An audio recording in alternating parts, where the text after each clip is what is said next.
안녕하세요. 오늘은 아이의 뇌라는 책을 읽으면서 가장 오래 생각하게 된 이야기를 나눠보려고 합니다. 아이를 키우다 보면 한 번쯤 이런 생각을 하게 됩니다. 나는 공부를 잘하지 못했는데 우리 아이도 그럴까? 우리 집은 원래 예민한 편인데 우리 아이도 그럴까? 부모라면 누구나 유전에 대해 고민하게 됩니다. 그런데 최근 뇌과학은 굉장히 희망적인 이야기를 합니다. 유전은 분명 중요합니다.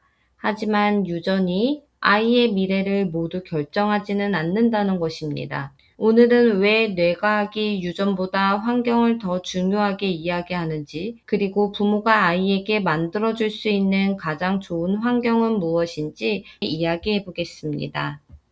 책을 보면서 제 마음을 사로잡은 질문입니다. 부모가 의사가 아니어도 아이는 의사가 될 수 있을까? 예전에는 콩 심은 데 콩나고 팥 심은 데 팥난다라는 말을 당연하게 받아들였습니다. 하지만 현대 뇌과학은 조금 다르게 설명합니다. 부모는 아이에게 유전자를 물려줍니다. 하지만 아이의 뇌는 태어난 이후에도 계속 만들어집니다. 아이가 어떤 사람을 만나고 또 어떤 말을 듣고 어떤 놀이를 하고 어떤 감정을 경험하는지가 뇌의 회로를 조금씩 바꾸게 됩니다. 그래서 부모는 유전자를 바꾸지는 못하지만 아이가 어떤 환경을 경험할지는 만들어줄 수 있습니다. 이 책에서 가장 오래 생각하게 만든 문장이 있습니다. 행복한 뇌는 총명한 뇌가 아니라 변화를 감지하고 감동할 수 있는 뇌이다. 처음에는 조금 추상적인 표현처럼 느껴졌습니다. 그런데 책을 읽다 보니 저자는 이 능력의 중심에 대상회라는 뇌 영역이 있다고 설명합니다. 대상회는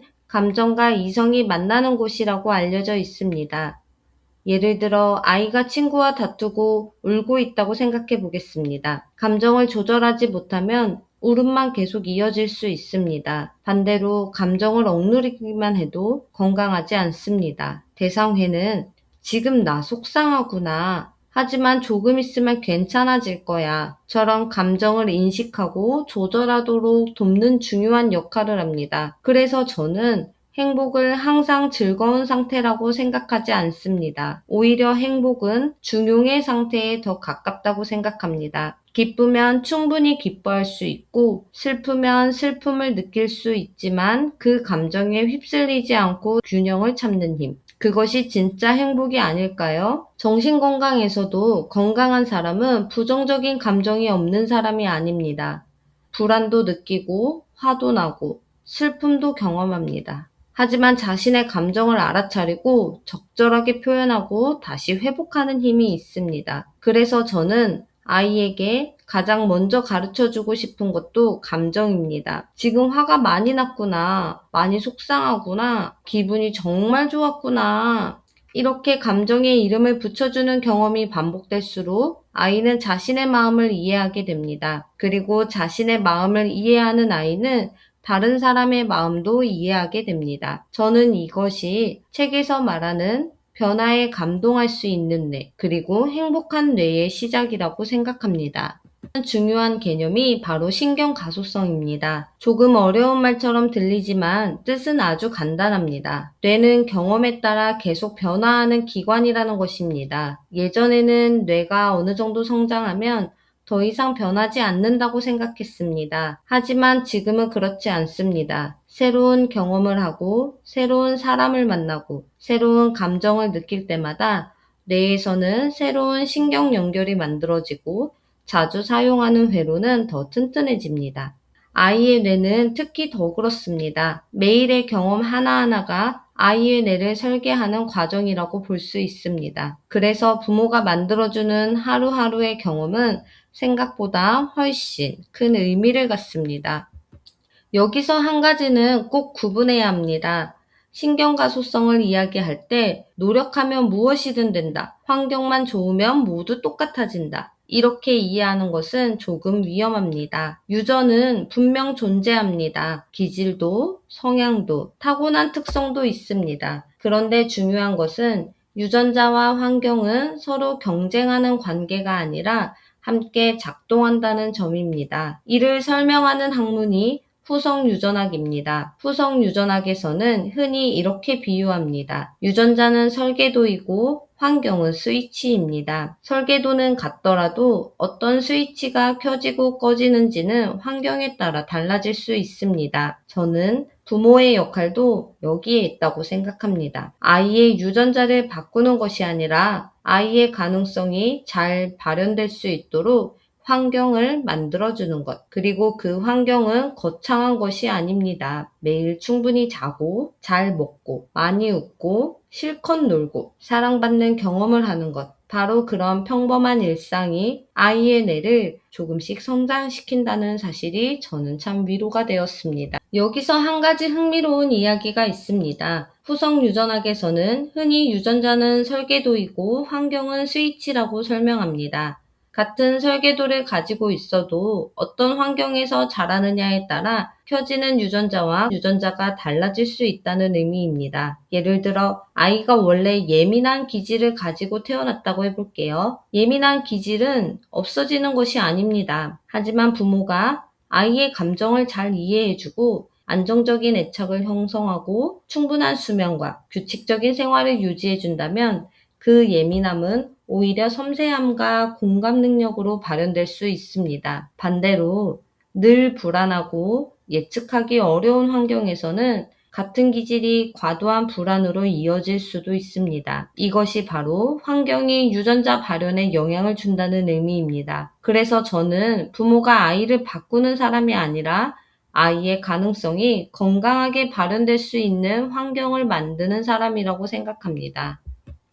그렇다면 아이의 뇌는 무엇으로 성장할까요? 많은 부모님들은 영어 교육, 독서, 학습 프로그램을 먼저 떠올립니다. 그런데 뇌과학이 가장 먼저 이야기하는 것은 의외로 아주 기본적인 것들입니다. 충분한 수면, 균형 잡힌 식사, 햇빛, 몸을 움직이는 놀이, 그리고 부모와의 안정적인 애착입니다. 특히 수면은 아이의 뇌가 하루 동안 배운 내용을 정리하고 기억으로 저장하는 시간입니다. 잠을 충분히 자지 못하면 감정을 조절하는 전전두엽의 기능도 떨어지기 때문에 작은 일에도 쉽게 짜증을 내거나 예민해질 수 있습니다. 햇빛을 충분히 쬐고 몸을 움직이는 활동은 세로토닌 시스템을 활성화하는 데 도움을 줍니다. 결국 아이의 뇌를 성장시키는 것은 특별한 교육이 아니라 매일 반복되는 건강한 생활 습관이라는 점이 인상 깊었습니다. 세로토닌을 흔히 행복 호르몬이라고 부르지만 사실 조금 더 정확하게 표현하면 감정을 안정시키는 신경 전달 물질입니다. 행복을 만들어주는 물질이라기보다 기쁠 때는 너무 들뜨지 않고 슬플 때는 너무 오래 가라앉지 않도록 감정의 균형을 잡아주는 역할을 합니다. 그래서 저는 세로토닌을 마음의 브레이크라고 생각합니다. 여기서 부모가 오해하지 않았으면 하는 것이 있습니다. 세로토닌은 약으로만 만들어지는 것이 아닙니다. 충분한 햇빛, 규칙적인 수면, 신체 활동, 그리고 안정적인 관계가 세로토닌 시스템이 건강하게 작동하는 데 중요한 역할을 합니다. 결국 아이의 정서적 안정은 생활 습관과 관계 속에서 만들어집니다. 반대로 도파민은 조금 다른 역할을 합니다. 도파민은 흔히 보상물질이라고 알려져 있지만 최근 뇌과학에서는 동기와 학습을 만드는 신경전달 물질이라고 설명합니다. 아이가 한 번 더 해볼래, 내가 혼자 해볼래 라고 말하는 힘, 바로 도파민입니다. 그런데 부모 입장에서는 여기서 한 가지를 기억하면 좋겠습니다. 도파민은 비교해서 얻는 성취감에는 익숙해지기가 쉽습니다. 더 좋은 장난감, 더 많은 칭찬, 이런 자극은 점점 더 강한 자극을 원하게 만들 수 있습니다. 반면 세로토닌은 오늘도 즐거웠어, 재미있었어, 이 정도면 충분해 라는 안정감을 만들어줍니다. 아이에게는 도전하는 힘도 필요하지만 지금의 나를 만족할 줄 아는 힘도 함께 자라야 합니다.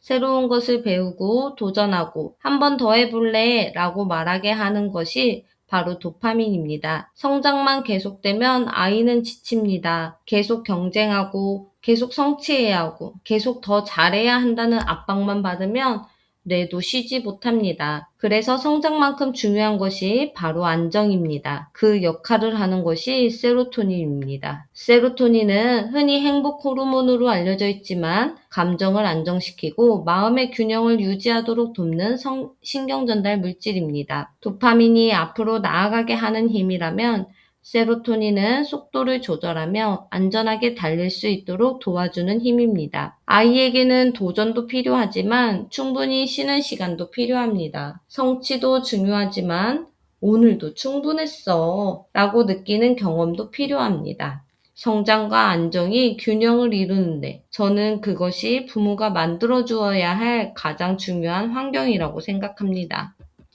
저는 이 책에서 가장 중요한 메시지가 바로 이 부분이라고 생각합니다. 행복한 뇌는 변화를 감지하고 감동할 수 있는 뇌이다. 그런데 저는 이 문장을 읽으면서 이렇게 바꿔 적어봤습니다. 행복한 뇌는 감정을 알아차릴 수 있는 뇌이다. 왜냐하면 변화에 감동한다는 것은 결국 자신의 감정을 느낄 줄 안다는 뜻이기 때문입니다. 아이가 엄마 꽃이 폈어 라고 이야기했을 때 꽃이 피었네? 꽃을 보니까 어떤 기분이 들어? 이렇게 이야기하면 아이의 뇌에서는 단순히 꽃을 보는 경험이 아니라 감정을 느끼고 감정에 이름을 붙이고 그 감정을 기억하는 경험이 만들어집니다. 이 능력은 아이가 자라면서 스트레스를 조절하고 관계를 맺고 회복 탄력성을 키우는 중요한 기반이 됩니다. 그래서 저는 공부보다 먼저 아이가 자신의 마음을 표현할 수 있도록 도와주는 것이 행복한 뇌를 만드는 첫걸음이라고 생각합니다.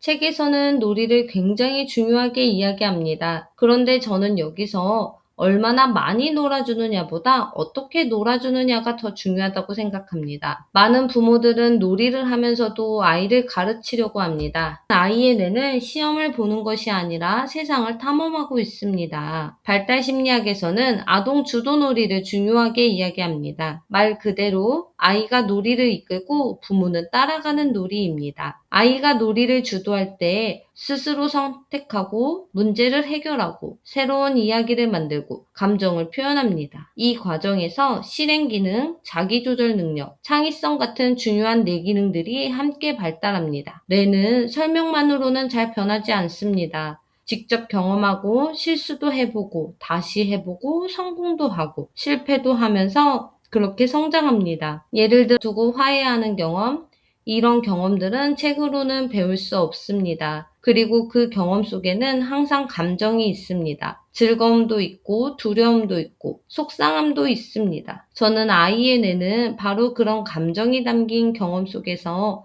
가장 많이 성장한다고 믿습니다.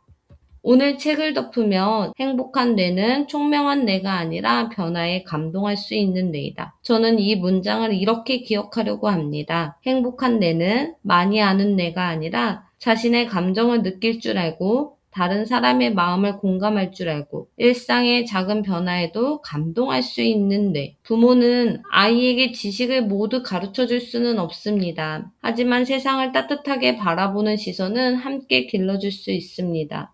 어쩌면 이런 아주 평범한 순간들이 아이의 뇌를 만들고 아이의 마음을 만들고 결국 아이의 미래를 만드는 것은 아닐까요? 저도 아직 배우는 엄마입니다. 앞으로도 책을 읽으며 배우고 아이들과 함께 실천해보고 그 과정에서 느낀 것들을 이 채널에 차곡차곡 기록해 보려고 합니다. 혹시 이 영상을 보시는 부모님들도 오늘 아이에게 한번 물어봐 주세요. 오늘 가장 기뻤던 일은 뭐였어? 그 질문 하나가 아이의 마음을 여는 시작이 될지도 모릅니다. 오늘도 함께 해주셔서 감사합니다.